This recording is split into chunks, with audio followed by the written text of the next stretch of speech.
What's different about this university is that we directly admit students into academic majors. You know, at most colleges and universities across the United States, when they apply to the institution, they're admitted, and for the first couple of years, they take general education type courses. Not so here.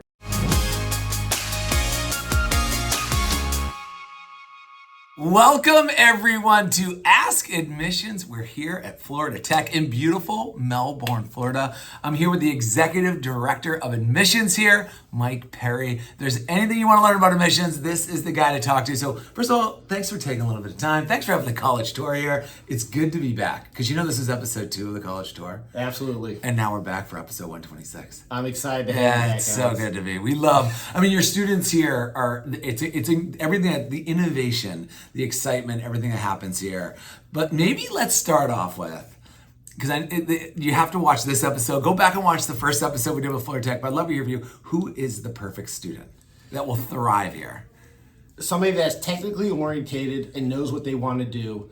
We do not get a lot of undecided students here. We get students that are passionate about creating and doing things. People that want to be astronauts, that want to be marine biologists or ocean engineers or civil engineers, building city systems and so forth.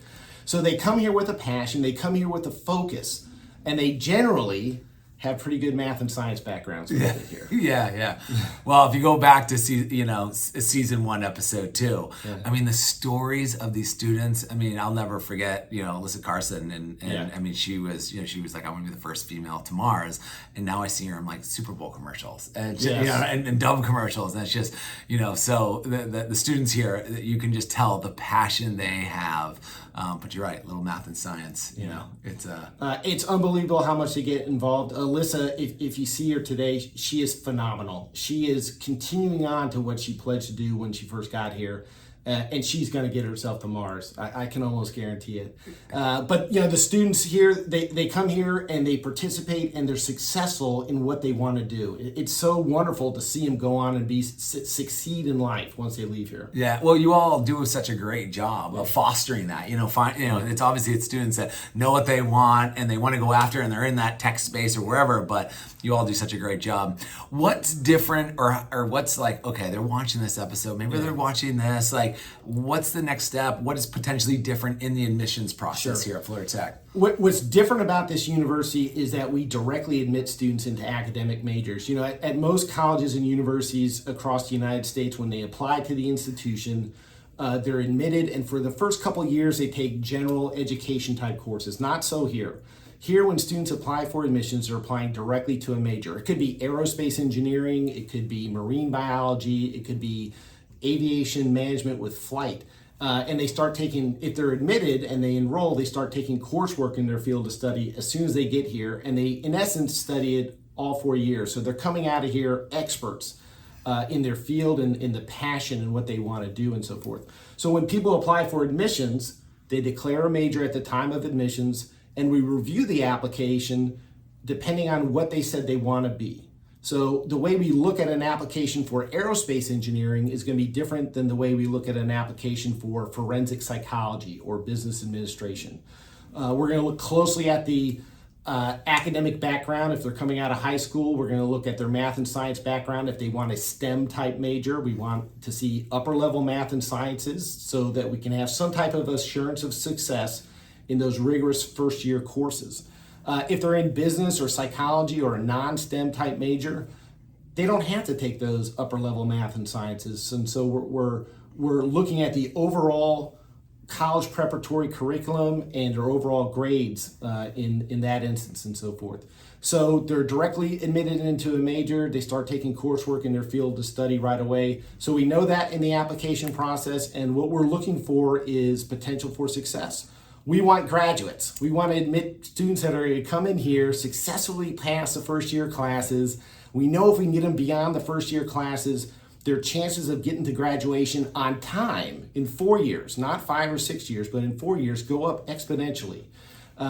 So we're looking for that potential for success in the admissions process. Yeah, absolutely. One thing I'd love to talk about, we touch upon it in both episodes that we've done here. There's quite a bit international students, because we've touched on it because the students from all over the world want to come here. Why not? You're in Melbourne, Florida. You're right down the street from the beach. It's an amazing institution. And so there's lots of students around the world that want to come here. Is there anything different if you're, a student from Venezuela that you need to go through from the admissions process, or is it pretty much business as usual? Or any advice to international students out there? How about tee it up that way? I'll tell you this. We get students from over 110 countries around the world that compose our student body here. We're very well known internationally. Students come here for specific reasons because we offer opportunities that their countries may not offer in education. And they want to come here, get educated, and go back and improve their own communities, improve their own families, and systems and so forth. So for international students, unlike domestic students, we don't require standardized tests. We require standardized test results, SAT, ACT, and now in Florida, they're going to require the CLT, the Classic Learning Test, not require, but review that. International students don't often have the opportunity to take those type of standardized tests, so we don't require it for them. We're very familiar with all the different educational systems throughout the world. Some are on the British Cambridge system, some are on grading systems that go 1 through 20 or 1 through 12.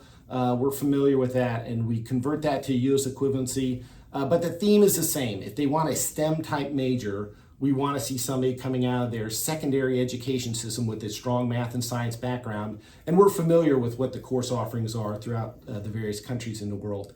And so most students, international students, are very well prepared to study in the United States. And so we welcome applications. We receive a couple thousand annually. Yeah, that's right. Fantastic. Is there any question that you wish more people asked you? They don't? Well, I would tell you that I wish they asked us more about assistance at the university once they get here. Most people are all excited about going through the process and getting admitted, and sometimes they don't think beyond, what are the next steps once I first enrolled. For students to be successful here, they often need help. This is a rigorous curriculum, a rigorous environment. It's also fantastic. It's so much opportunities, and it's so much fun. And there are professors and other faculty and staff that will bend over backwards to make sure a student is successful here, if the student will let them. We can't force students to do things. So what I usually hope or wish people would seek out is, what are the resources available at the university once I'm enrolled there to make sure I'm successful? To make sure I can pass that calculus class or that chemistry 1 class that proves to be very strong. We don't want to leave students hanging out in the wind or feeling like they're not supported when they get here. We want them to be successful, and the professors want them to be successful. We have a phenomenal academic support center here, and they will help and tutor a student through every single class that we offer, if they would let us. So I always hope that they ask about support services to make them an That's great. Listen, Mike, thanks for taking a few minutes. Really appreciate it. Thank you you for having the college tour back here. It's an honor and a privilege to be here. We love your students. We love everything that's happening and coming out of this institution. It's really special, and appreciate you taking a few minutes. Thank you very much, Alex. You're always welcome here. I appreciate it. All right, take care, everyone. Bye-bye.